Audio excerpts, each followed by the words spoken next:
Hi, in this recording we're going to talk about making inferences from literature. And one thing you might want to have handy as you are watching this video is your copy of Flotsam, which you should have read before you watch this video.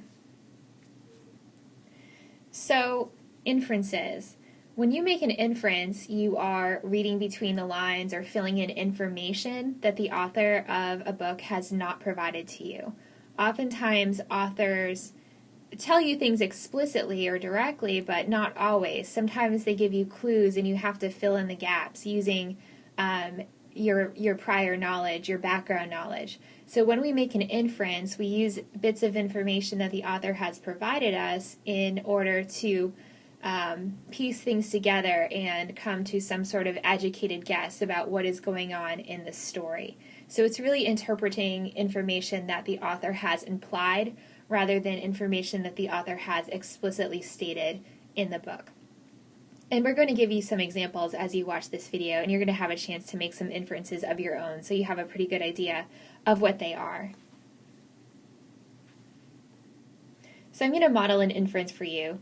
This is an image from Flotsam by David Wiesner, and I know that you probably can't see the image very well just looking at this video on YouTube, so you might want to open up your book to this page. I can't tell you the page number because the book does not have page numbers, so you might just have to flip through till you find it, but this is at the beginning of the book. So my inference is that this boy is really curious and he's really interested in nature. Now, I didn't just pull that inference from nowhere. I have some information in this image that can support my inference. For example, the boy is holding what looks like a hermit crab in his hand, and he's looking at it through a magnifying glass. So he's almost behaving like he's a scientist by closely examining this hermit crab. So that makes me think that he's really interested in science and nature, because why would you do that unless you were interested in seeing what the hermit crab looks like up close? Towards the left of the image, we see that the boy has a microscope. And usually you would only own a microscope, unless you were really interested in science and the natural world and you were interested in examining specimens up close. So that tells me that he's probably really of a curious nature.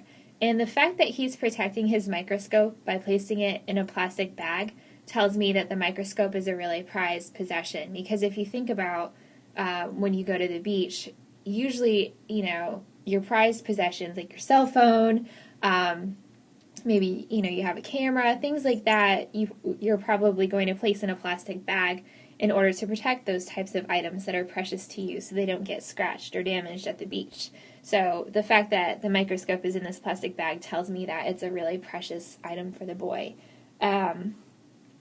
We can also see a few other things in this image. For example, I see in the background that the boy has a net, and I can use my background knowledge about trips to the beach to kind of fill in the information that he is probably going to use that net to maybe capture some ocean animals that he finds at the beach so he can examine them. Usually when you bring a net to the beach, it's because you want to catch fish or something like that, so you can take a closer look at them. So I have to use my prior knowledge of why you would bring a net to the beach to fill in that information. And then if you look closely at the image, you also see that the boy has, besides the hermit crab, he's already collected some other specimens. Like in the pail, you can see that he's collected a starfish, and in the little box by his elbow, you can see that it looks like he has an octopus in that box. So all of this information that I see going on in the illustration lets me know that this boy is really curious. All right. So at this point in the recording, I'm going to have you pause and flip to the page that has these two images in Flotsam. On the left side of the page, you'll see the image of the woman in the Photoshop, and on the right side of the page, you'll see this image of the boy looking at a photograph. So if you want to go ahead and pause this recording, I'd like you to think about some inferences that you can make based on these images. So go ahead and pause, and then once you've thought about some inferences, go ahead and start playing the video again. Okay, now that you've had time to make some inferences of your own, let's think about what are some valid inferences that we might make. Now, when I look at this image of the woman in the Photoshop, I tend to think that I'm going to infer that she's very bored and disengaged, and perhaps she doesn't really even want to be there at the Photoshop. And I have a few reasons for thinking that. For one, she never looks at the boy who is trying to get his film developed. She never makes eye contact with him whatsoever. She's kind of just staring off into space. She never gets off the phone to talk to the boy or greet him. She's simply kind of staring off into space. And her body language tells me, the fact that she's crossing her arms in the image that you see all the way to the right, that makes me think that she's kind of standoffish and doesn't really want to interact with other people. So those are some inferences that I made based on what I see going on in that photograph. I think she's more interested in what's, her phone conversation than she is in, helping the boy develop his photographs. So then looking at the image of the boy, so I think that this boy is astonished by what he sees in the photograph. And again, I'm using information from the illustrations here to inform that inference. For example, we see that his eyes are getting really wide, as he's looking at this photograph. We see that his mouth is open. And usually when you make those sorts of expressions, like your mouth is open and your eyes are really wide, like the boy's, usually that means we're really astonished or shocked, or we're having some kind of intense experience. We're definitely having some sort of cognitive or emotional reaction when we make facial expressions like that. So I can infer that the boy is seeing something in the photograph that is really just surprising to him, so much so that it just shows on his face. And chances are you probably made some pretty similar inferences when you pause this recording to look at the images yourself. So when you made some inferences about flotsam, you were dependent upon information provided in the illustrations in order to make your inferences. As you know, Flotsam's a wordless picture book, so it's really great for introducing students to inferences, because in order to understand what's happening in the book, you have to constantly make inferences to understand the storyline, to know what's going on throughout the book. So oftentimes children's books like Al Capone Does My Shirts, which we're reading in class, they don't include illustrations. So instead you need to rely on what the author says in the text in order to make inferences. And oftentimes you also have to rely on your own background knowledge in order to make inferences. So let's look at some examples from Al Capone Does My Shirts that I'll model. So let's look at this passage from the book. The girl has freckles and full lips like a movie star. She winds her long dark hair around her finger and looks at me through half-shut eyelids. Something about the way she does this makes me glance down to make sure my fly is buttoned. So I am going to infer that Moose is feeling pretty self-conscious at this moment in time. And I have some reasons for thinking that based on this passage. So I think he feels self-conscious because he's looking at his fly.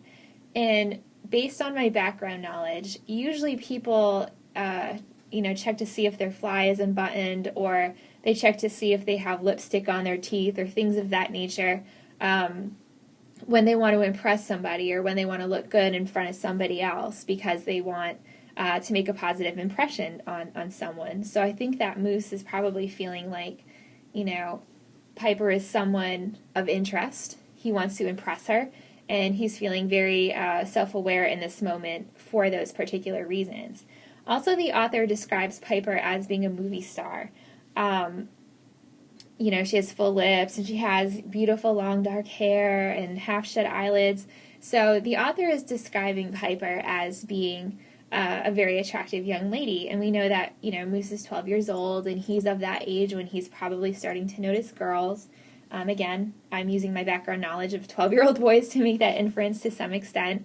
So the fact that Piper is very beautiful and Moose is beginning to notice girls makes me infer that Moose is probably somewhat attracted to Piper at this moment in time, and he is feeling like he wants to make a good impression on her. Another example. Sure, I say. My voice comes out high like a girl's.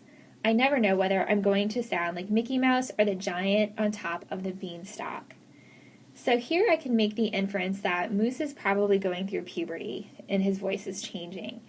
And I am making that inference because Moose says that he never knows what he's going to sound like when he speaks. And again, I'm using my background knowledge here that boys who are in those preteen and early teenage years often experience voice changes where their voice goes from being somewhat high-pitched to being deeper and more masculine sounding. And also notice the comparison that Moose makes between his voice and Mickey Mouse and the giant on top of the beanstalk. So again, use your background knowledge. If you're familiar with Mickey Mouse, you know that he has a really squeaky and high-pitched voice. And that's what Moose sounds like, sometimes when his voice is changing. But the giant on top of the beanstalk, if you're familiar with that story, the giant who says, fee, fi, fo, fum, that's a pretty, usually in our heads we kind of hear that as a very deep and masculine sounding voice. So Moose is comparing his voice to Mickey Mouse and the giant on top of the beanstalk, so we can make the inference that his voice is changing and likely he's experiencing puberty. Let's look at a final example. I keep thinking about when my mom's second cousin, Mrs. McCraw, came to visit. Put Natalie in an asylum, Helen. It's the humane thing to do, Mrs. McCraw said between bites of cinnamon nut cake. My mom turned ashen. She told Mrs. McCraw she wasn't welcome in her home ever again. So I can make an inference here about how Mrs. Flanagan feels towards her cousin, Mrs. McCraw. And again, Mrs. Flanagan is Moose's mother. I think that it's fair to infer that Mrs. Flanagan is very angry with Mrs. McCraw. And I have some reasons based on this passage for thinking that's true. For example, when Mrs. McCraw says that Natalie should be put in an asylum, Mrs. Flanagan, her face goes pale. It turns ashen, according to what the author tells us. And usually, when your face pales like that, you feel stricken. You just feel so shocked or angry that, the whole coloring of your face just changes. So based on that description of Mrs. Flanagan's face, I think that Mrs. Flanagan is quite disgusted and angry with Mrs. McCraw. Also, she tells Mrs. McCraw that she's not welcome to come to the Flanagan house ever again. And usually when you tell someone that they're never allowed to come to your house again, you're really angry and you want nothing to do with that person. So I think that Mrs. Flanagan has a really strong sense of disgust towards Mrs. McCraw at this moment in time. And I can also infer how Mrs. Flanagan feels about Natalie. So when Mrs. McCraw suggests that Natalie, who exhibits behaviors that are pretty characteristic of autism, when Mrs. McCraw suggests that Natalie belongs in an asylum, Mrs. Flanagan reacts very violently. Her face turns pale and she tells Mrs. McCraw, get out and don't ever come back. So that makes me feel like Mrs. Flanagan is very protective of Natalie because, Natalie, in her mind, it sounds like Natalie was insulted when Mrs. McCraw said that she belongs in an asylum. So Mrs. Flanagan protects Natalie by telling Mrs. McCraw to get out. She doesn't want to hear it. And I can also infer that maybe Mrs. Flanagan is uncomfortable when people talk about Natalie or make observations about her or make judgments about her, and that she's not too happy when people do that. So there are several inferences that I can make based on this particular passage. So I hope that helps you understand what inferences are all about, and hopefully by watching this video you have a sense of how you can model for your own students how you can make inferences based on literature. I think that if you could get students started making inferences at a really young age, perhaps by using wordless picture books like Flotsam, that would be a great way to get students started learning about inferences. And then as students move through their elementary years and they're reading books like Al Capone Does My Shirts that don't have illustrations, you could show them how you can take passages of the text and analyze them and make inferences based on them, as we have done here. So if you have questions about making inferences, please let me know, and thank you.